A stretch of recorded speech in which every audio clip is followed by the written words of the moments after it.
नमस्कार दोस्तों, इस वीडियो में हम बात करने वाले हैं सेमेस्टर थर्ड का जो माइनर पेपर है साइकोलॉजी सब्जेक्ट का, जिसका नाम है psychology for health and wellbeing. इस पेपर की वन शॉट क्लास को हम इस वीडियो में डिस्कस करने वाले हैं। तो जिन भी स्टूडेंट के सेमेस्टर थर्ड में माइनर पेपर साइकोलॉजी है, उनके लिए ये क्लास है। और ये रहा आपका सिलेबस, बहुत छोटा सा सिलेबस है, कोई लंबा चौड़ा सिलेबस नहीं है। तो इलनेस, हेल्थ और वेलबींग के बारे में फर्स्ट यूनिट में है, सेकंड यूनिट में स्ट्रेस और कोपिंग के बारे में है, थर्ड यूनिट में हम देखेंगे हेल्थ मैनेजमेंट के बारे में, एंड फोर्थ यूनिट में जानेंगे human strength and life enhancement के बारे में। तो छोटा सा इसका सिलेबस है। तो चलिए करते हैं शुरुआत यूनिट फर्स्ट के साथ। यूनिट फर्स्ट में हम बात करने वाले हैं सबसे पहले इलनेस, हेल्थ और वेलबींग की। तो चलिए करते हैं शुरुआत। मीनिंग ऑफ हेल्थ यानी कि स्वास्थ्य का अर्थ क्या होता है, यानी कि हम हेल्थ किसको कहते हैं। Health is not merely the absence of disease, यानी कि हेल्थ यानी कि स्वास्थ्य का मतलब केवल ये नहीं कि किसी व्यक्ति को कोई रोग नहीं है, यानी कि कोई निरोगी है तो क्या वह स्वस्थ है। केवल स्वास्थ्य का मतलब यहीं तक ही उपस्थित है, मतलब यहीं तक नहीं होता। मतलब स्वास्थ्य केवल रोग की अनुपस्थिति ही नहीं है। It refers to a state of complete physical, mental and social functioning in which an individual can perform daily activities effectively. यानी कि यह शारीरिक, मानसिक और सामाजिक कार्य क्षमता की पूर्ण अवस्था है जिसमें व्यक्ति अपने दैनिक कार्यों को प्रभावी ढंग से कर सकता है। यानी कि स्वास्थ्य का मतलब हुआ कि ऐसा व्यक्ति जो फिजिकल तौर पे फिट है, मेंटल तौर पे हेल्दी है, और वह अपने जो सामाजिक कार्य हैं और इसके अलावा जो उसके डेली रूटीन के फंक्शन हैं, उनको वह बड़े ही पॉजिटिवली और इफेक्टिवली वे में कर पा रहा है। दैट मीन्स वह क्या है, हेल्दी है। हेल्दी का मतलब सिर्फ इतना ही नहीं कि किसी के कोई रोग नहीं है तो सिर्फ वही हेल्दी कहा जाता है। अब हम बात करते हैं मीनिंग ऑफ इलनेस, यानी कि रोग का क्या अर्थ है। Illness refers to a condition in which a person experiences physical और साइकोलॉजिकल डिस्कम्फर्ट, डिसफंक्शन और disease that affects normal functioning. यानी कि रोग वह अवस्था है जिसमें व्यक्ति शारीरिक या मानसिक असुविधा, विकार या बीमारी का अनुभव करता है, जिससे उसकी जो सामान्य कार्य क्षमता है वह प्रभावित तो होती है। यानी कि चाहे वह फिजिकल तौर पे डिस्कम्फर्ट फील करता हो या साइकोलॉजिकल तौर पे वह असुविधा फील करता हो, वह व्यक्ति जो फिजिकली या साइकोलॉजिकल तौर पे असुविधा फील करता हो और जो उसके डेली रूटीन के काम है उनको करने में वह असहज फील करता हो, तो हम कहते हैं कि वह किस अवस्था में है, वह रोग की अवस्था में है, उसे कोई विकार या कोई बीमारी उसे अनुभव हो रही है। अब हम बात करें कि वेलबींग क्या होती है, यानी वेलबींग का मतलब होता है कल्याण। Wellbeing is a broader concept than health, यानी कि वेलबींग की बात करें तो ये स्वास्थ्य से व्यापक अवधारणा है। It includes physical health along with the psychological satisfaction, emotional balance, social harmony and sense of purpose in life. यानी कि इसका मतलब होता है इसमें शारीरिक स्वास्थ्य के साथ साथ मानसिक संतुष्टि, भावनात्मक संतुलन, सामाजिक सामंजस्य और जीवन में उद्देश्य की भावना शामिल होती है। यानी कि वेलबींग की बात करें तो हेल्थ तो वेलबींग का एक पार्ट होता है। इसके अलावा इसमें शारीरिक स्वास्थ्य के साथ-साथ उसकी मानसिक तौर पे वह संतुष्ट हो, संतुलित हो, भावनात्मक तौर पे संतुलित हो और साथ ही में सामाजिक तालमेल उसका बना रहे और उसके जीवन का कोई पर्पज़ है, उसकी भावना भी उसको होती रहे। इन सारी बातों को हम क्या कहते हैं, वेलबींग के नाम से जानते हैं। Health, illness, wellbeing continuum. Continuum यानी कि स्वास्थ्य, रोग, कल्याण, सततता क्या है। Health, illness and wellbeing are not separate states, rather they exist on a continuum. यानी कि स्वास्थ्य, रोग और कल्याण अलग अलग अवस्थाएं नहीं है, बल्कि ये एक सतत क्रम पर स्थित होती है। At the end at one end is severe illness, in the middle is neutral health, and at the other end is optimal health and well-being। यानी कि कोई अगर हम छोर बनाए तो एक छोर पे क्या है, एक छोर पर गंभीर रोग है, एक छोर पर जो बीच है, बीच में सामान्य स्वास्थ्य है और एक छोर पे उत्तम स्वास्थ्य और कल्याण है। तो एक जो ह्यूमन बीइंग है, एक जो मनुष्य है, वो इन छोर के बीच क्या रहता है, घूमता रहता है। ये उसका चलता रहता है। यानी कि एन इंडिविजुअल में move back and fourth on this continuum depending on lifestyle, stress, coping abilities, social support and biological factors। यानी कि व्यक्ति जीवन शैली, तनाव, सामना करने की क्षमता, सामाजिक समर्थन और जैविक कारकों के आधार पर इस सततता पर आगे पीछे होता रहता है। यानी कि हेल्थ, इलनेस और वेलबींग एक ही छोर पे स्थित है, यानी कि एक ही पट्टी पे हम स्थित मान सकते हैं। एक पर इलनेस है, एक पे न्यूट्रल हेल्थ है और एक पे वेलबींग है और एक आदमी इनके बीच में क्या रहता है, झूलता रहता है या यूँ कहें मूव होता रहता है।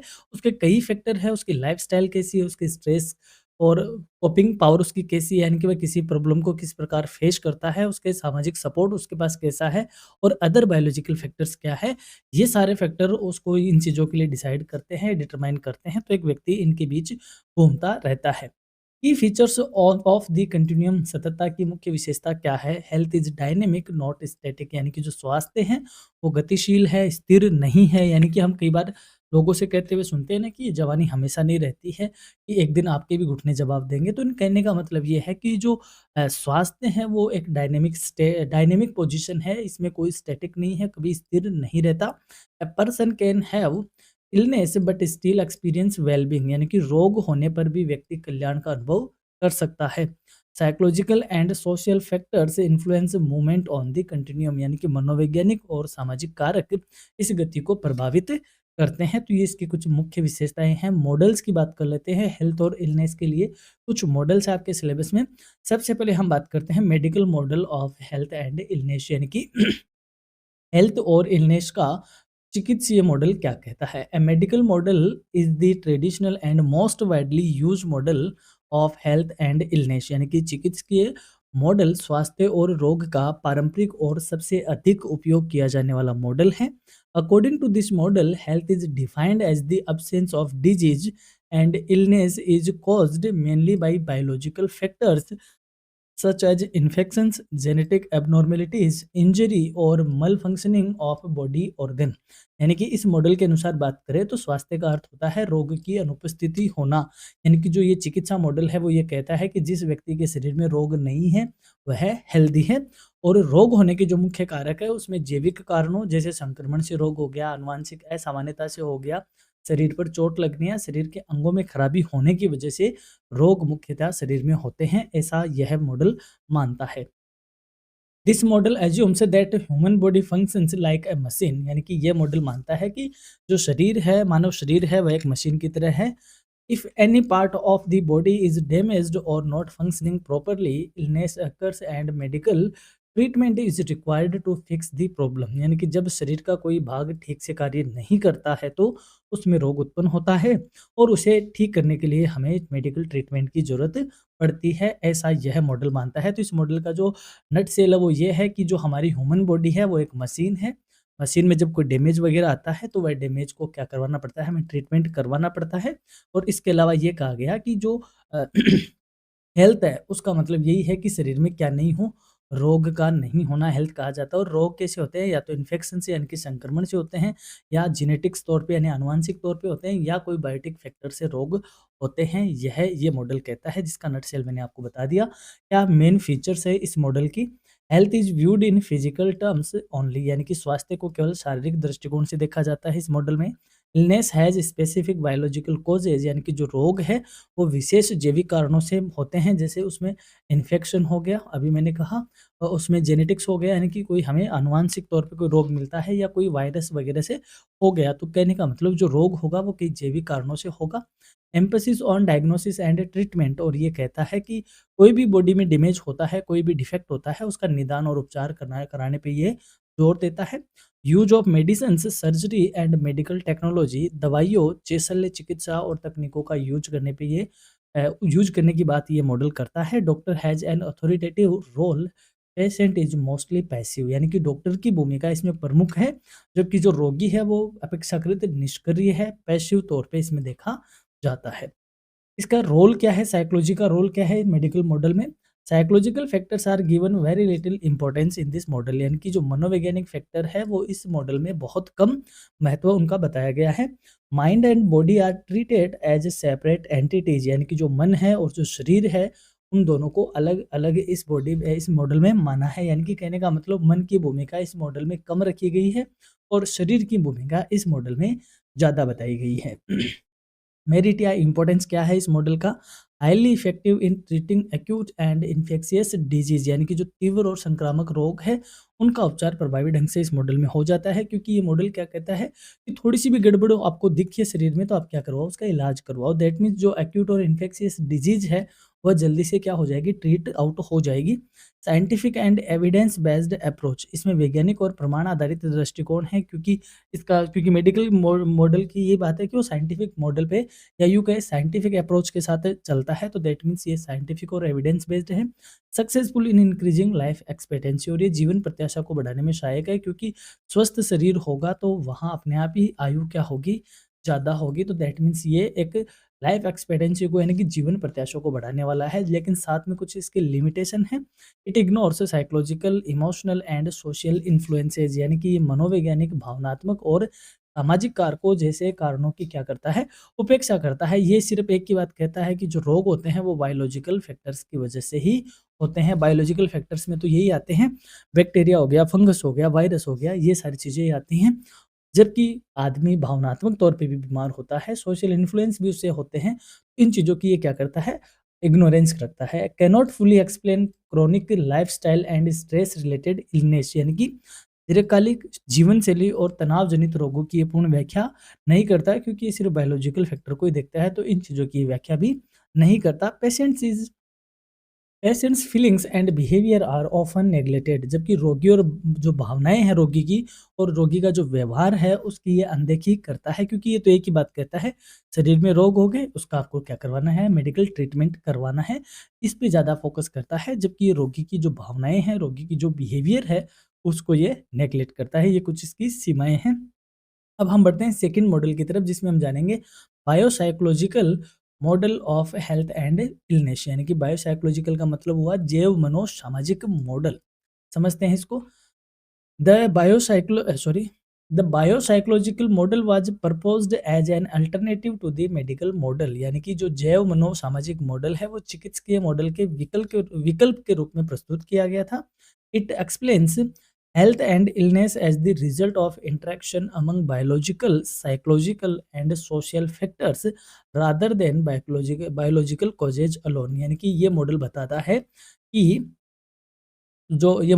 है कि रोग को केवल जैविक कारणों का परिणाम नहीं मानकर मनोवैज्ञानिक, जैविक और सामाजिक कारकों की पारस्परिक क्रियाओं का परिणाम माना जाता है। यानी कि जो मेडिकल मॉडल था उसने सिर्फ और सिर्फ बायोलॉजिकल फैक्टर को ही रोग का कारण माना, जबकि ये मॉडल कहता है बायोलॉजिकल फैक्टर के साथ साथ मनोवैज्ञानिक यानी कि psychological factors and social factors भी रोग का क्या है, कारण है।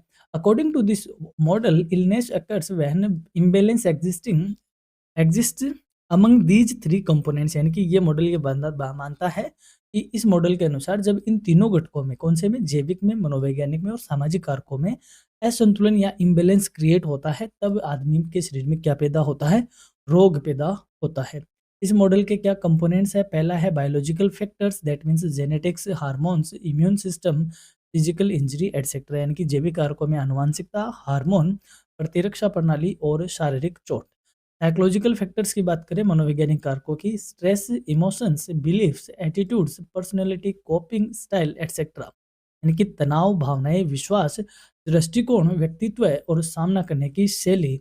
और तीसरा है सोशल फैक्टर्स, यानी कि सामाजिक कारक, family environment, culture, education, socio economic status and social support, यानी कि पारिवारिक वातावरण कैसा है, संस्कृति, शिक्षा, सामाजिक आर्थिक स्थिति एंड सामाजिक समर्थ या सामाजिक जो सपोर्ट है वो कैसा है। तो ये 3 बेसिक इसके कंपोनेंट है, क्योंकि मेडिकल वाला सिर्फ़ और सिर्फ़ जैविक कारकों को ही मानता है। की एजम्पशन क्या है, mind and body are interconnected, यानी कि जो मन है और जो शरीर है वो आपस में परस्पर जुड़े हुए हैं। Individual plays an active role in maintaining health, यानी कि जो व्यक्ति है वो स्वास्थ्य बनाए रखने में अपनी सक्रिय भूमिका निभाता है। Lifestyle and behaviour significantly influence health, यानी कि जीवन शैली और व्यवहार का स्वास्थ्य पर गहरा असर पड़ता है। ये इसकी मुख्य मान्यताएं हैं। इंपॉर्टेंस क्या है इस मॉडल का, it helps in understanding psychosomatic and lifestyle disease, यानी कि जो मनोदैहिक और जीवन शैली संबंधी रोग है उनको समझने में ये मॉडल हेल्प करता है। It encourages prevention and health promotion, रोकथाम और स्वास्थ्य संवर्धन को ये बढ़ावा देता है। It improves doctor patient relationship, और साथ ही में जो डॉक्टर और रोगी का संबंध है उसमें ये सुधार लाता है, क्योंकि मेडिकल जो मॉडल है वो सिर्फ और सिर्फ डॉक्टर ओरिएंटेड ज़्यादा था, रोगी की भावनाओं को उसमें कोई महत्व नहीं दिया गया। बट यहाँ पे रोगी की भावनाओं को भी महत्व दिया गया है, that's why it improves doctor patient relationship. Limitation क्या है इसकी? Complex and time consuming approach, यानी कि इसका जो दृष्टिकोण है वो थोड़ा जटिल है, साथ ही में ये समय खाने वाली एक अप्रोच है। Difficult to apply in emergency medical conditions, यानी आपातकालीन जो स्थितियाँ होती है उनमें इसको अप्लाई करना थोड़ा कठिन है, क्योंकि इमरजेंसी में सीधा का सीधा कुछ नहीं सूझता, सिर्फ़ और सिर्फ़ क्या चाहिए? ट्रीटमेंट चाहिए। तो दैट्स व्हाई ये इमरजेंसी मेडिकल कंडीशन में अप्लाई नहीं हो पाता। ये इसकी क्या है, कुछ बाउंड्रीज़ है। अब हम बढ़ते हैं थर्ड मॉडल की तरफ, that is holistic wealth health model, यानी कि समग्र स्वास्थ्य model. The holistic health model views health as a state of complete balance and harmony among physical, mental, emotional, social and spiritual dimensions of life। यानी कि जो समग्र स्वास्थ्य model है वो स्वास्थ्य को जीवन के शारीरिक, मानसिक, भावनात्मक, सामाजिक और आध्यात्मिक आयामों के बीच पूर्ण संतुलन और सामंजस्य की अवस्था के रूप में देखता है। यानी कि according to holistic health model, वो ये कहता है कि जीवन के हर एक डायमेंशन में क्या होना चाहिए? बैलेंस होना चाहिए, चाहे वो डायमेंशन फिजिकल हो, मेंटल हो, इमोशनल हो, सोशल हो या आध्यात्मिक डायमेंशन हो। It emphasises that health is not just curing disease but maintaining overall wellbeing, यानी कि ये मॉडल रोग के उपचार से अधिक समग्र कल्याण को बनाए रखने पर ज़्यादा फोकस करता है। डायमेंशंस क्या है इस मॉडल के? फिजिकल वेलबींग यानी कि शारीरिक कल्याण, मेंटल एंड इमोशनल वेलबींग यानी मानसिक और भावनात्मक कल्याण, सोशल वेलबींग यानी सामाजिक कल्याण एंड स्पिरिचुअल वेलबींग यानी आध्यात्मिक कल्याण। की फीचर्स क्या है? Focus on prevention rather than cure, यानी उपचार की बजाय रोकथाम पर ध्यान देता है। It emphasis on healthy lifestyle, yoga, meditation and self care. ये स्वास्थ्य स्वस्थ जीवन शैली को अपनाने पर, योग करने पर, ध्यान लगाने पर और आत्म देखभाल करने पर ज़्यादा फोकस करता है, क्योंकि ये प्रिवेंशन पे ज़्यादा फोकस करता है। प्रिवेंशन का मतलब क्या है? बचाव, यानी कि रोग हो ही ना, ये उस पे ज़्यादा काम करता है। इंडिविजुअल रेस्पॉन्सिबिलिटी फॉर हेल्थ, यानी कि स्वास्थ्य के लिए व्यक्ति की स्वयं की जिम्मेदारी ज़्यादा है। Integration of modern medicine with traditional practices, यानी कि आधुनिक और पारंपरिक चिकित्सा में समन्वय बिठाता है, क्योंकि आधुनिक चिकित्सा क्या है? जो मेडिकल ट्रीटमेंट है दैट इज आधुनिक, और पारंपरिक की बात करें तो जो ये योगा, ध्यान, आत्म देखभाल है, ये सारे अपने पारंपरिक प्रैक्टिसेज है। तो इन दोनों के बीच ये क्या करता है? इन दोनों के बीच में कोऑर्डिनेशन बिठाने का काम करता है, ये इसकी मुख्य विशेषता है। इंपॉर्टेंस क्या है इस मॉडल का? It promotes long term wellbeing, ये दीर्घकालीन कल्याण को बढ़ावा देता है। It improves quality of life, ये जीवन की गुणवत्ता में सुधार लाता है। And it reduces stress and lifestyle disorders, ये तनाव और जीवन शैली विकारों में कमी लाता है। साथ में इसकी कुछ लिमिटेशंस भी है। पहला, डिफिकल्ट टू मेजर साइंटिफिकली, यानी इसको वैज्ञानिक रूप से मेजर आउट करना थोड़ा सा टिपिकल पड़ता है, क्योंकि मेजर आउट नहीं होता ना, क्योंकि आप डेली रूटीन में अपना क्या करते हो? योगा भी करते हो, ये सब करते हो, लेकिन फिर भी आप कई बार क्या हो जाते हो? इलनेस हो जाते हो, तो इसको मेजर आउट करना थोड़ा सा टिपिकल पड़ता है। Not sufficient alone for severe medical conditions, यानी गंभीर रोगों में अकेले पर्याप्त नहीं है, यानी कि केवल आप एक भयंकर बीमारी से जूझ रहे हो लेकिन योगा वगैरह आप कर रहे हो, ध्यान वगैरह लगा रहे हो, तो ये एक पर्याप्त नहीं है, आपको इसके अलावा डायग्नोस भी अलग से करवाना होता है। तो कहने का मतलब ये जो सीवियर मेडिकल सिचुएशन है, उनमें थोड़ा-सा ये अनसफिशिएंट सा फ़ील होता है, ये इसकी कुछ लिमिटेशंस है। अब हम बढ़ते हैं यूनिट सेकंड की ओर, जिसमें हम जानेंगे स्ट्रेस एंड कोपिंग के बारे में। यूनिट सेकंड में हम बात कर लेते हैं सबसे पहले स्ट्रेस की। स्ट्रेस क्या होता है? स्ट्रेस क्या मतलब होता है? Stress refers to a psychological and physiological response of an individual when that demands of a situation exceed his और हर कोपिंग रिसोर्सेज, यानी कि तनाव कब पैदा होता है? जैसे मान लो आपकी जो किसी समस्या को या किसी स्थिति को सामना करने की जो आपकी कैपेसिटी है, उस कैपेसिटी से बाहर यदि कोई सिचुएशन आपके सामने क्रिएट होती है, तो वह एक तरीके से तनाव का रूप लेती है, चाहे वो साइकोलॉजिकल हो या फिजियोलॉजिकल हो। तनाव व्यक्ति की वह मनोवैज्ञानिक और शारीरिक प्रतिक्रिया है जो तब उत्पन्न होती है जब किसी स्थिति की मांगे उसकी सामना करने की क्षमता से क्या हो जाती हो? ज़्यादा हो जाती हो। It arises when a person perceive a situation as challenging, threatening और ओवरवेलमिंग, यानी कि जब व्यक्ति किसी स्थिति को चुनौतीपूर्ण, भयावह या असहनीय मानता है, तब तनाव उसके सामने पैदा होता है। यानी कि जब हमारे पास कोई सिचुएशन क्रिएट होती है और हम इसको चैलेंज मानने लगते हैं या उससे डरने लगते हैं, या वो हमारे लिए एक असहनीय होती है, तब हमारे अंदर क्या फील होता है? तनाव अराइज होता है। Stress is not always negative, यानी कि तनाव हमेशा नकारात्मक नहीं होता।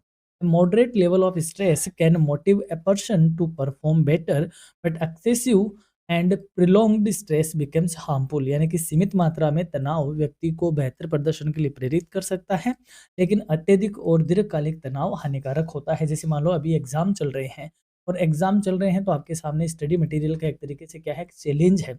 तो अगर कोई बच्चा इसको एक्सेसिव अपने ऊपर हावी कर लेता है तो वहाँ स्ट्रेस की सिचुएशन क्रिएट हो जाती है।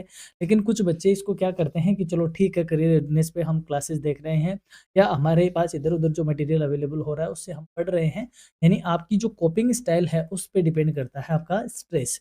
तो कुछ बच्चे उसका बहुत अच्छे से इसका निदान करते हैं, कुछ बच्चे उसको अपने ऊपर हावी कर लेते हैं। तो जहाँ ये हावी होता है, वहाँ ये स्ट्रेस का रूप बदल जाता है, जबकि जो मॉडरेट इसका लेवल होता है वो एक व्यक्ति को मोटिवेट करता है कुछ अच्छा करने के लिए। तो आपके अगर थोड़ी चिंता होती है तो आप एक अच्छी तरीके से पढ़ाई करते हो, जो कि आपकी एग्ज़ाम में आपका परफ़ॉर्मेंस सुधारती है। तो it can be positive also.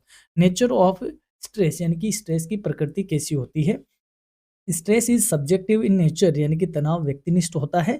The same situation may be stressful for one person but not for another, यानी एक ही स्थिति अलग अलग व्यक्तियों के लिए अलग अलग तनाव उत्पन्न कर सकती है। यानी जैसे अभी एग्जाम है तो एग्जाम कुछ स्टूडेंट के लिए एकदम नॉर्मल चीज़ है, कुछ स्टूडेंट के लिए बहुत ज़्यादा क्या है, स्ट्रेस वाला काम हो जाता है। तो सिचुएशन एक ही है, लेकिन ये डिपेंड करता है अलग अलग व्यक्ति पर। So that's why it is a subjective. It involves both mind and body response, यानी कि इसमें मन और शरीर दोनों की प्रतिक्रिया शामिल होती है। जरूरी नहीं कि स्ट्रेस हमेशा मानसिक होता है, कई बार ये साइकोलॉजिकल या फिजियोलॉजिकल भी होता ही है।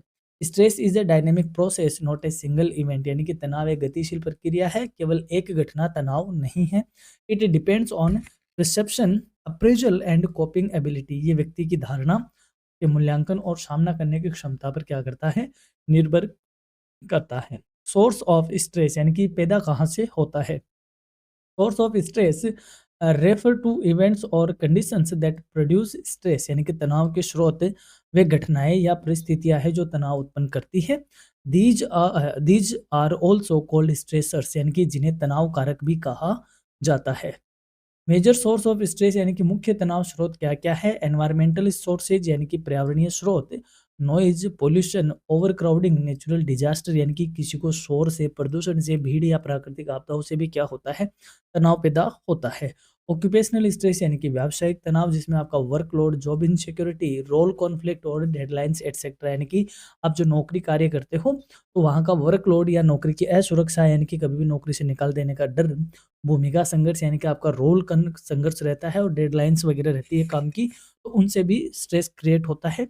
पर्सनल स्ट्रेसर्स, यानी कि व्यक्तिगत तनाव कारक, illness, financial problems, family conflicts, यानी कि बीमारी, आर्थिक समस्याएं और पारिवारिक संघर्ष भी स्ट्रेस का काम करता है।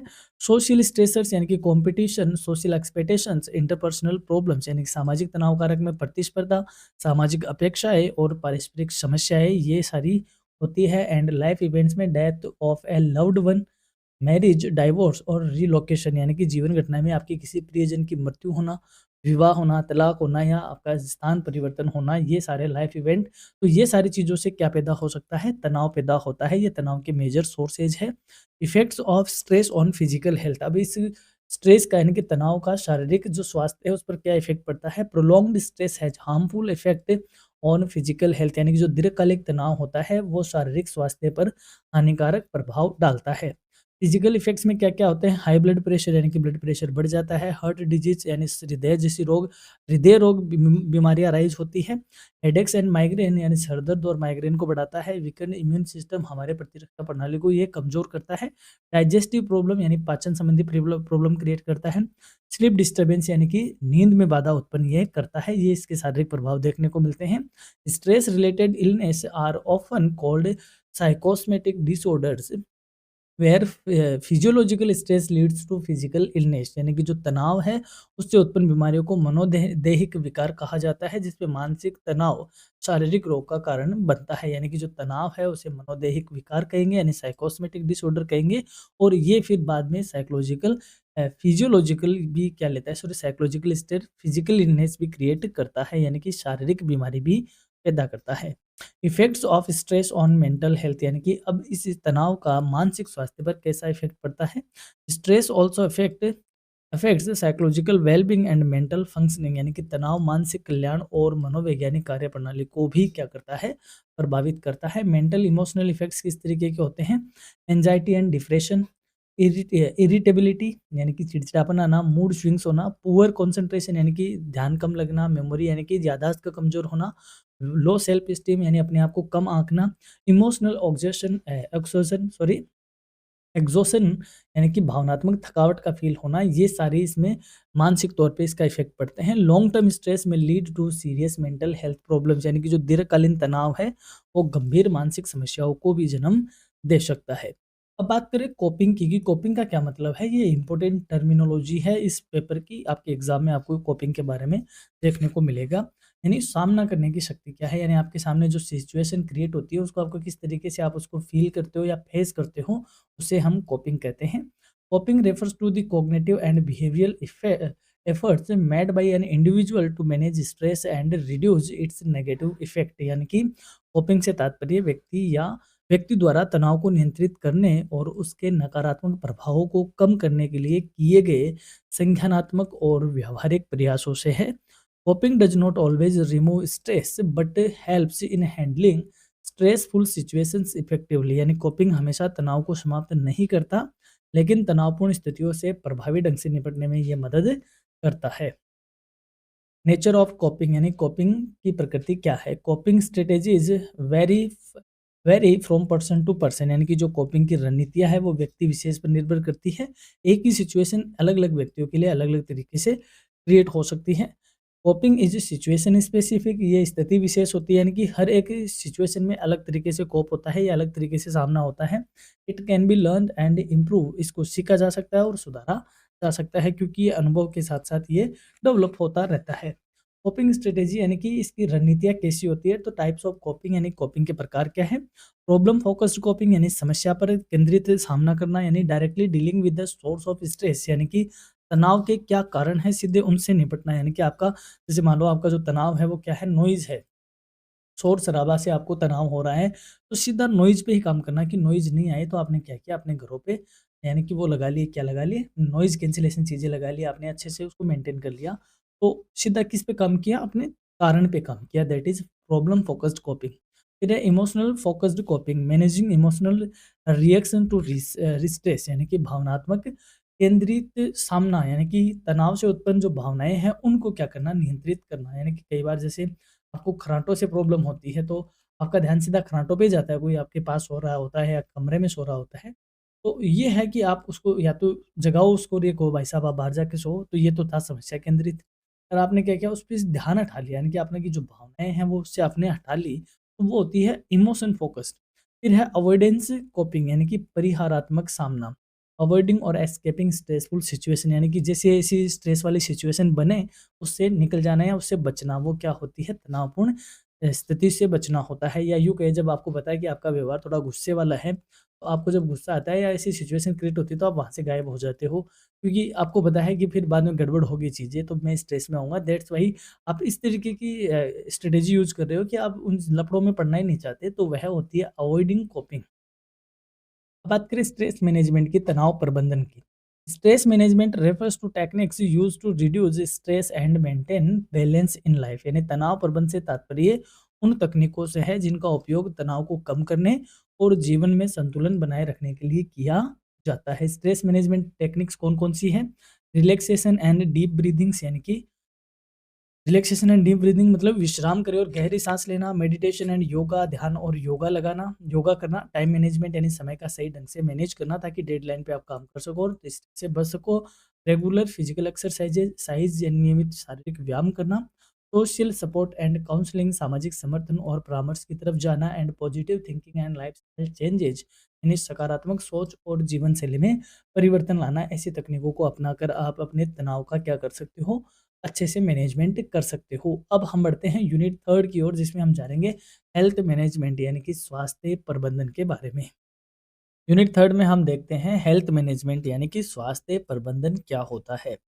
Health management refers to the process through which individuals take active responsibility for maintaining, improving and restoring their health, यानी कि स्वास्थ्य प्रबंधन वह प्रक्रिया है जिसके माध्यम से कोई व्यक्ति अपने स्वास्थ्य को बनाए रखने के लिए, उसे सुधारने हेतु और पुण्य प्राप्त करने की सक्रिय ज़िम्मेदारी लेता है। यानी कि कोई व्यक्ति जो अपने स्वास्थ्य यानी कि जो ऑलरेडी स्वस्थ है लेकिन उसको मेंटेन रखने के लिए कुछ एक्सरसाइज़ वगैरह करता है या इस तरीके की प्रैक्टिस काम में लेता है ताकि उसका हेल्थ बना रहे, या जिसका स्वास्थ्य बिगड़ गया है उसे वापस क्या करे, सही करे, और कोई अगर बहुत बीमार हो गया तो पुनः वापस वह क्या करे, अपने स्वास्थ्य को प्राप्त करे। इसकी ज़िम्मेदारी यदि कोई लेता है तो उस प्रोसेस को हम क्या कहते हैं, हेल्थ मैनेजमेंट कहते हैं। It involves adopting healthy habits, avoiding risky behaviors and managing illness effectively। यानी इसमें स्वस्थ आदतों को अपनाना, जोखिमपूर्ण व्यवहारों से बचना और बीमारी का प्रभावी प्रबंधन करना आदि शामिल है। Health management emphasizes prevention, promotion and protection of health rather than only treatment of disease। यानी कि स्वास्थ्य प्रबंध में केवल हम ये नहीं कहते कि आप बीमार हो गए और उस बीमारी का आपने इलाज करवा लिया और आप क्या हो गए, अब स्वस्थ हो गए। हेल्थ प्रबंधन में हम चीज़ों को मानते हैं, यानी कि जो-जो चीज़ें इसमें इन्वॉल्व होती है उसमें बीमारी का, रोग का उपचार ही नहीं बल्कि उसका रोकथाम, यानी कि दोबारा वह नहीं हो, इसलिए आपको हेल्दी हैबिट्स वगैरह अपनाना, स्वास्थ्य संवर्धन करना और सेफ्टी यानी कि सिक्योरिटी आपको प्रोटेक्शन पर भी क्या देता है, ये बल देता है। यानी कि स्वास्थ्य आपका बना रहे इसके लिए आप क्या करो, इस तरीके की हैबिट्स अपनाओ ताकि और कोई रिस्की बिहेवियर आप ना करो और अच्छी प्रैक्टिस आप करो। वो सारी चीज़ें हम हेल्थ मैनेजमेंट में इन्वॉल्व करते हैं। नेचर ऑफ हेल्थ मैनेजमेंट यानी कि स्वास्थ्य प्रबंधन की प्रकृति क्या है, विशेषताएँ क्या है? It is a continuous and life long process. ये एक निरंतर और आजीवन चलने वाली प्रक्रिया है। ऐसे नहीं कि आपने 1 साल हेल्थी प्रैक्टिस करी और छोड़ दी, उसके बाद आपका हेल्थ हमेशा के लिए बन गया, नहीं। ये लाइफ लॉन्ग चलने वाली प्रोसेस है। It requires personal awareness and responsibility. ये व्यक्ति की जागरूकता और ज़िम्मेदारी के लिए आवश्यक है। It includes physical, mental and social aspects of health. यानी कि इसमें स्वास्थ्य के शारीरिक, मानसिक और सामाजिक पहलू भी शामिल होते हैं। And it focuses on both healthy and ill individuals. यानी कि स्वस्थ और बीमार दोनों व्यक्तियों पर लागू होता है। ऐसा नहीं कि जो बीमार है सिर्फ वही हेल्थ मैनेजमेंट करता है, जो स्वस्थ है वह भी हेल्थ मैनेजमेंट करता है। हेल्थ इन्हेंसिंग बिहेवियर्स यानी कि ऐसा कौन सा बिहेवियर है या व्यवहार है हमारे, जो हमारे हेल्थ को इन्हेंस करता है, बढ़ाता है। सबसे पहले हम बात करते हैं एक्सरसाइज की, यानी कि व्यायाम की। व्यायाम यानी exercise refers to planned, structured and repetitive physical activity performed to improve or maintain physical fitness and overall health. यानी कि व्यायाम नियोजित, संरचित और दोहराई जाने वाली शारीरिक गतिविधि है जो शारीरिक फिटनेस और समग्र स्वास्थ्य को बनाए रखने या सुधारने के लिए की जाती है। Psychological and physical benefits of exercise यानी व्यायाम के मनोवैज्ञानिक और शारीरिक लाभ क्या है? पहला, इट इम्प्रूव्स कार्डियोवास्कुलर हेल्थ। यानी कि हमारे हृदय स्वास्थ्य में क्या लाता है, सुधार लाता है। यानी कि ये हमारे हृदय को स्वस्थ बनाए रखता है। It reduces stress, anxiety and depression. ये तनाव, चिंता और अवसाद में कमी लाता है। It enhances mood and emotional wellbeing. ये हमारी मनोदशा और भावनात्मक कल्याण में वृद्धि करता है। It increases energy level and stamina. ये हमारे ऊर्जा स्तर और सहन शक्ति को क्या करता है, बढ़ाता है। It improves sleep quality. ये हमारी नींद की गुणवत्ता में सुधार लाता है। It builds self confidence and self esteem. ये हमारे आत्मविश्वास और आत्मसम्मान में क्या करता है, वृद्धि करता है। ये इसके साइकोलॉजिकल और फिजिकल बेनिफिट्स हैं। अब हम बात करते हैं इसके महत्व की, यानी कि importance of exercise in health management. स्वास्थ्य प्रबंधन में व्यायाम का महत्व क्या है? It prevents life style disease like obesity, diabetes and hypertension. यानी कि जो हमारी जीवन शैली से जुड़े रोग हैं जैसे मोटापा, मधुमेह, उच्च रक्तचाप, इनकी ये रोकथाम करता है। इन रोगों को ये शरीर में रोकता है या यूँ कहें इन शरीर को इन रोगों से बचाता है। It strengths immune system. ये हमारी प्रतिरक्षा प्रणाली को मजबूत करता है। It promotes mental balance and cognitive functioning. ये हमारे मानसिक संतुलन और संज्ञानात्मक कार्यक्षमता को बढ़ावा देता है। सेकंड है न्यूट्रिशन यानी पोषण। पोषण से हमारा हेल्थ कैसे इनहेंस होता है? Nutrition refers to intake and utilization of food substances necessary for growth, energy, repair and maintenance of the body. यानी कि पोषण वह प्रक्रिया है जिसके अंतर्गत शरीर की वृद्धि, ऊर्जा, मरम्मत और संरक्षण के लिए आवश्यक खाद्य पदार्थों का सेवन और उपयोग किया जाता है। A balanced diet plays a crucial role in physical health as well as mental well-being। यानी कि जो संतुलित आहार है वो हमारे शारीरिक स्वास्थ्य के साथ-साथ हमारे मानसिक कल्याण में भी महत्वपूर्ण भूमिका निभाता है। रोल क्या है न्यूट्रिशन का हेल्थ मैनेजमेंट में? It provides energy and nutrients, ये हमारे शरीर को ऊर्जा और आवश्यक पोषक तत्व प्रदान करता है। It supports brain functioning and emotional regulation, ये हमारे मस्तिष्क की कार्यक्षमता को और हमारी भावना को ये क्या करता है, नियंत्रण में रखने में सहायक होता है। इट स्ट्रेंथ्स इम्यून सिस्टम, प्रतिरक्षा प्रणाली को मजबूत करता है। And it prevents nutritional deficiencies and chronic disease, ये हमारी पोषण की कमी यानी शरीर में जो पोषण की कमी है और जो दीर्घकालिक रोग है उनसे शरीर की ये क्या करता है, सुरक्षा करता है। ये इसके बेनिफिट है। नेक्स्ट है components of a balanced diet, यानी कि बैलेंस डाइट में संतुलित आहार में घटक कौन-कौन से होते हैं, यानी क्या-क्या होना चाहिए प्रोटीन के लिए, सॉरी न्यूट्रिशन के लिए। Carbohydrates, protein, fats, vitamins and minerals and water, ये सारी चीज़ें यानी कि कार्बोहाइड्रेट, प्रोटीन, वसा, विटामिन, खनिज और जल, ये संतुलित आहार के तौर पे, न्यूट्रिशन के तौर पे शरीर में जाने चाहिए। ये संतुलित आहार के घटक है। हेल्थ कॉम्प्रोमाइजिंग बिहेवियर, यानी कि वो सारी प्रैक्टिसेज़ जो हमारे हेल्थ को क्या करती है, कॉम्प्रोमाइज़ करवाती है, यानी कि हम हेल्थ मतलब कहने का मतलब नेग्लेक्ट करते हैं हम हेल्थ को, उसकी बातें हो रही है। Health compromising behaviours are actions that negatively affect health and increase the risk of disease and illness, यानी कि स्वास्थ्य को नुकसान पहुंचाने वाले व्यवहार वे क्रियाएं हैं जो स्वास्थ्य पर नकारात्मक प्रभाव डालती है और रोग के जोखिम को भी बढ़ा देती है। एग्जाम्पल की बात करें तो स्मोकिंग और तंबाकू यूज, यानी कि धूम्रपान और तंबाकू खाना, ये हमारे स्वास्थ्य को नुकसान पहुंचाता है। तो ये क्या है, हेल्थ इन कॉम्प्रोमाइज हैबिट है या व्यवहार है। एक्सेसिव अल्कोहल कंजप्शन, यानी कि अत्यधिक शराब का सेवन करना। ड्रग अब्यूज, यानी नशीले पदार्थों का उपयोग करना। पुअर ईटिंग हैबिट्स, यानी संतुलित आहार में कमी लाना या असंतुलित भोजन करना, जैसे जंक फूड वगैरह खाना। फिजिकल इनएक्टिविटी, शारीरिक निष्क्रियता, यानी कि आलसी से पड़े रहना सारे दिन भर। इरेगुलर स्लीप पैटर्न्स और अनियमित नींद होना, यानी कि कभी रात को 12 बजे तक सो रहे हो, कभी 2 बजे तक सो रहे हो, कभी पूरी रात भर जग रहे हो, सुबह सो रहे हो, तो ये जो पैटर्न है इरेगुलर स्लीप पैटर्न, ये हमारे क्या करता है, हेल्थ को कॉम्प्रोमाइज करता है, उसको नुकसान पहुंचाता है। इसके क्या इफेक्ट होते हैं? It increase risk of chronic disease, ये दीर्घकालीन रोगों का एक बढ़ावा जोखिम है, यानी कि धीरे धीरे हमारे शरीर में रोग क्या होते हैं, इकट्ठे होते हैं इन प्रैक्टिसेस से। पुअर मेंटल हेल्थ, ये हमारे खराब मानसिक स्वास्थ्य को बताता है। रिड्यूस्ड लाइफ एक्सपेक्टेंसी, ये जीवन प्रत्याशा में कमी लाता है। हेल्थ प्रोटेक्टिव बिहेवियर्स, यानी कि अब वो सारे सुरक्षात्मक व्यवहार जो हमारे स्वास्थ्य को सुरक्षा देते हैं। Health protective behaviours are actions taken to prevent illness and promote health, यानी कि स्वास्थ्य सुरक्षात्मक व्यवहार वे क्रियाएं हैं जो रोगों की रोकथाम और स्वास्थ्य संवर्धन के लिए की जाती है। For example, regular health checkups, यानी कि नियमित स्वास्थ्य जांच करवाना। बैलेंस डाइट एंड एक्सरसाइज, संतुलित आहार और व्यायाम करना। एडिक्वेट स्लीप, यानी पर्याप्त नींद का लेना। मेंटेनिंग हाइजीन, यानी कि हाइजीन को मेंटेन करना, यानी कि स्वास्थ्य स्वच्छता बनाए रखना। अवॉइडिंग रिस्की बिहेवियर्स, यानी कि जोखिम भरे व्यवहार को से बचना है। स्ट्रेस मैनेजमेंट, यानी तनाव प्रबंधन करना। ये सारी वो आदतें हैं, वो प्रैक्टिसेज है जो हमारे हेल्थ को इन्हेंस करती है।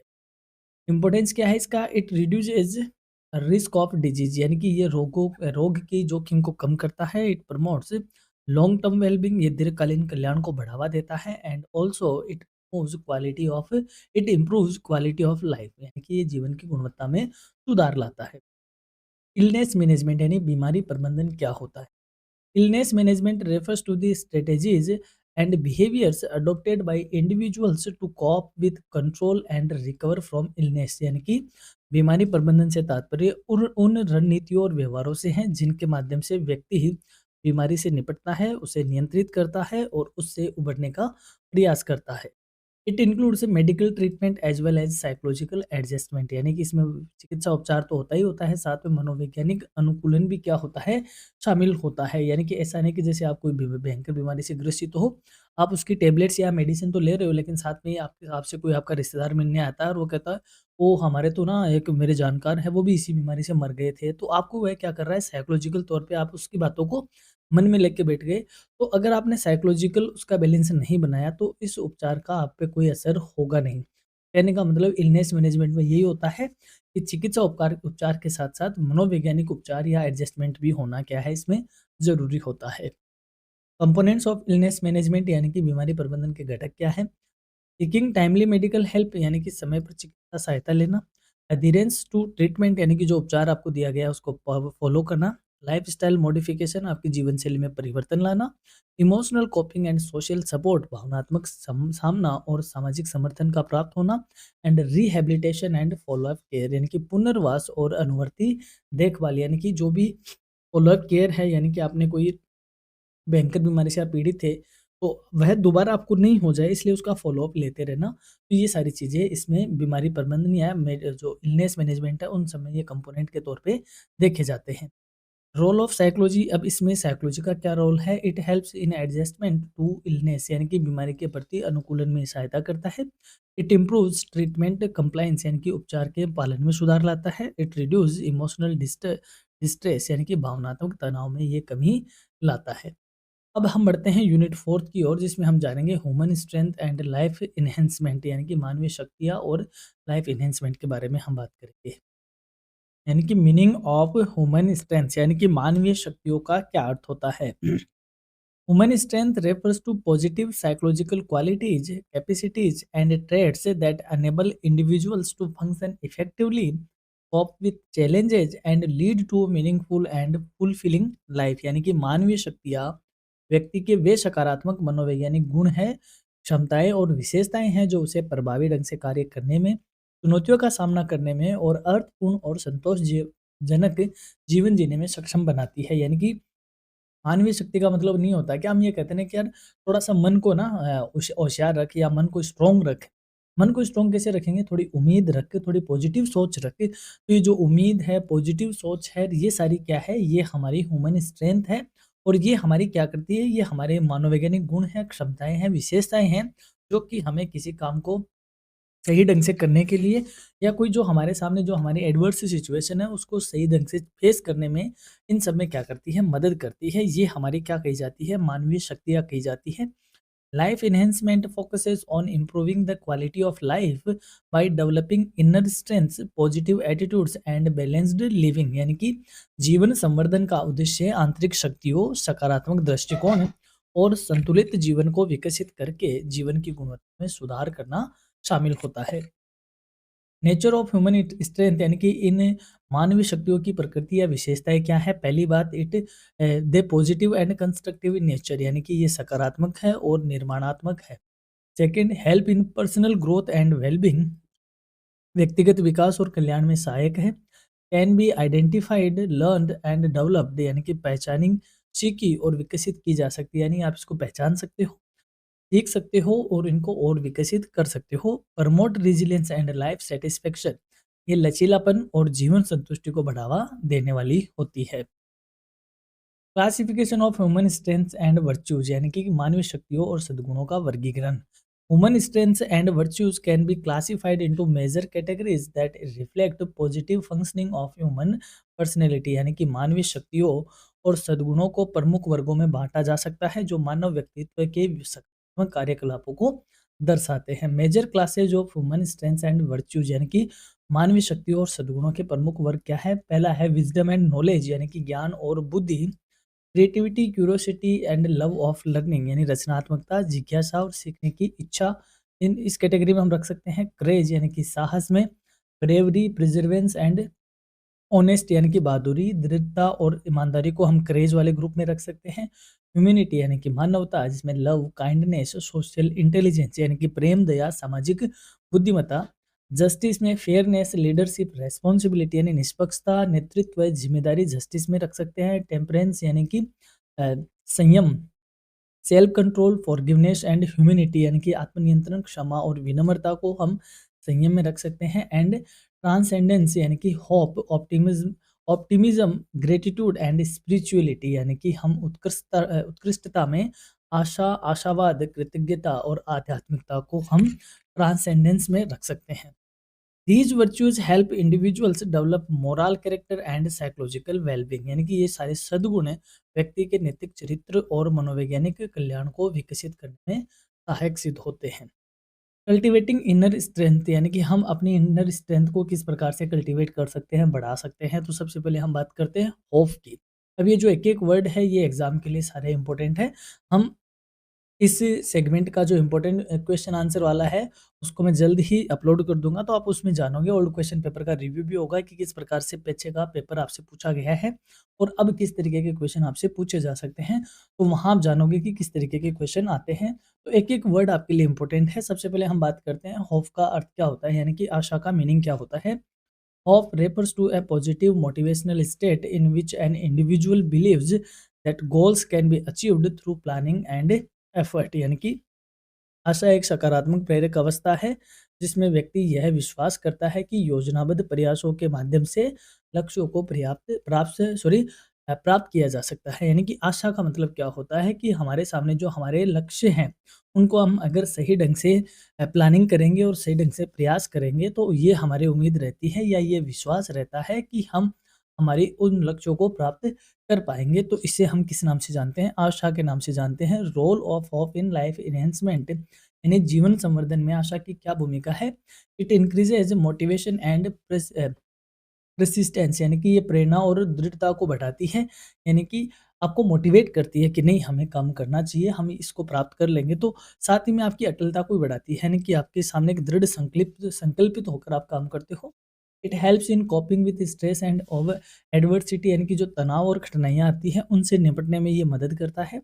इट इम्प्रूव्स इमोशनल वेलबींग, ये हमारे भावनात्मक कल्याण में सुधार लाता है। And it increases goal directed behaviour, ये हमारे लक्ष्य केंद्रित व्यवहार को भी प्रोत्साहित करती है। यानी कि हम हमारी जो गोल है, उस गोल पे हम फ़ोकस्ड रहें, तो जो स्ट्रेस वग़ैरह आते हैं, उनको ये क्योर करने में मदद करता है, उनसे निपटने में मदद करता है, साथ ही में हमें इमोशनल तौर पे स्ट्रॉन्ग भी करता है। तो ये इन सब में होप की क्या रहती है, एक बहुत अच्छा रोल प्ले करती है होप। अब बात करते हैं ऑप्टिमिज़्म, यानी आशावाद क्या है? Optimism is the general tendency to expect positive outcomes in life and view challenges as temporary and manageable। यानी आशावाद वह सामान्य प्रवृत्ति है जिसके अंतर्गत व्यक्ति जीवन में सकारात्मक परिणामों की अपेक्षा करता है और चुनौतियों को अस्थायी और नियंत्रित मानता है। यानी आशावाद का मतलब होता है ना कि जैसे हम कहते हैं कोई दुखी रहता है कि थोड़ा आशावादी बन, आशावादी मतलब ये जो सिचुएशन है ये थोड़े समय के लिए है, वापस चली जाएगी और जीवन आगे चलकर आपके लिए क्या होगा, एक सही जीवन आपका होगा, एक सकारात्मक आपकी लाइफ होगी। ये सारी जो हम होप रखते हैं या ये सारी जो टेंडेंसी हम रखते हैं, उसे हम किस नाम से जानते हैं? ऑप्टिमिज्म के नाम से जानते हैं, यानी कि आशावाद के नाम से जानते हैं। इम्पोर्टेंस ऑफ ऑप्टिमिज्म, यानी आशावाद का महत्व क्या है? It reduce stress and anxiety, यानी कि तनाव और चिंताओं में कमी लाता है। It enhances physical and mental health, यानी कि हमारे शारीरिक और मानसिक स्वास्थ्य को सुधार लाता है। इट इम्प्रूव्स कॉपिंग स्किल, ये हमारी सामना करने की क्षमता में वृद्धि करता है। And it promotes resilience and wellbeing, ये लचीलापन और कल्याण को बढ़ावा देता है। गेनफुल एम्प्लॉयमेंट, यानी कि जो उपार्जनशील रोजगार है, यानी जिससे हम इनकम कमाते हैं, वो क्या होता है? Gainful employment refers to a work that provides financial security, personal satisfaction and a sense of purpose. यानी कि उपार्जनशील रोजगार वह कार्य है जो व्यक्ति को आर्थिक सुरक्षा, व्यक्तिगत संतोष और जीवन में उद्देश्य की भावना प्रदान करता है। Employment is not only a source of income but also contributes to identity, self esteem and social status. यानी कि रोजगार का मतलब ये नहीं कि केवल आपको इनकम प्राप्त होती है, बल्कि रोजगार आपको पहचान देता है, आपको आत्मसम्मान देता है और आपको समाज में एक स्टेटस प्रदान करता है। दैट्स वाई जो एम्प्लॉयमेंट है वो भी आपकी वेलबींग को क्या करता है, इफेक्ट करता है। Psychological benefits of gainful employment, यानी कि उपार्जनशील रोजगार के मनोवैज्ञानिक लाभ क्या है? It enhances self worth and confidence, यानी कि आत्ममूल्य बढ़ाता है और आपके आत्मविश्वास में वृद्धि लाता है।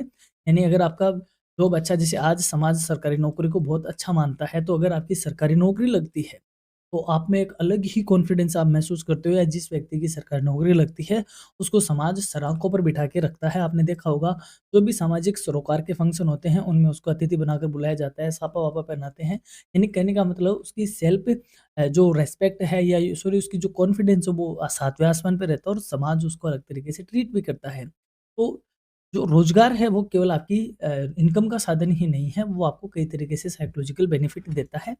It provides structure and routine in life, यानी कि जीवन में संरचना और अनुशासन लाता है। इट प्रमोट्स सोशल इंटरेक्शन, ये आपके सामाजिक संपर्क को बढ़ावा देता है। It reduces stress related to financial insecurity, यानी कि आर्थिक असुरक्षा से जुड़े तनाव में ये कमी लाता है।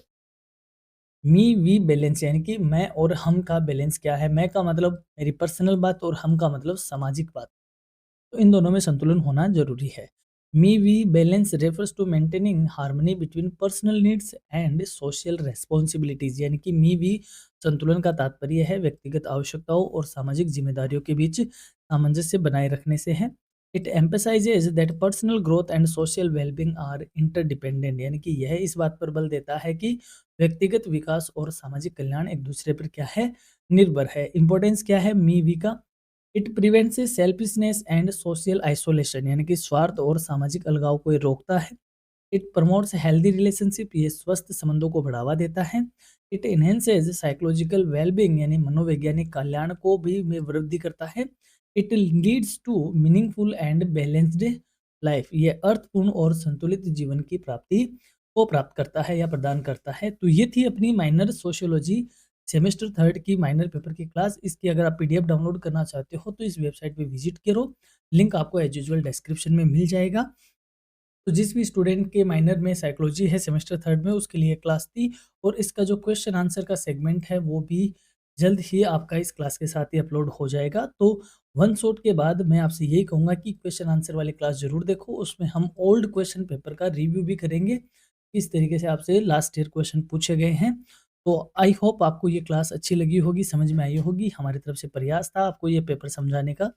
तो क्लास अच्छी लगती है तो डेफ़िनेटली आप कमेंट करके हमें बताइए, सब्सक्राइब भी करें, और एग्ज़ाम में देकर आने के बाद आप कमेंट ज़रूर किया करें कि सर आपकी क्लास ने इस तरीके से हमें हेल्प किया, और कोई सुधार रहता है तो वो भी आप ज़रूर हमें लिख भेजें। हम उनको भी इम्प्रूव करने की कोशिश करेंगे। तो हमारी ओर से आपको एग्ज़ाम के लिए पुनः बहुत-बहुत शुभकामनाएँ। Have a nice day. Thank you.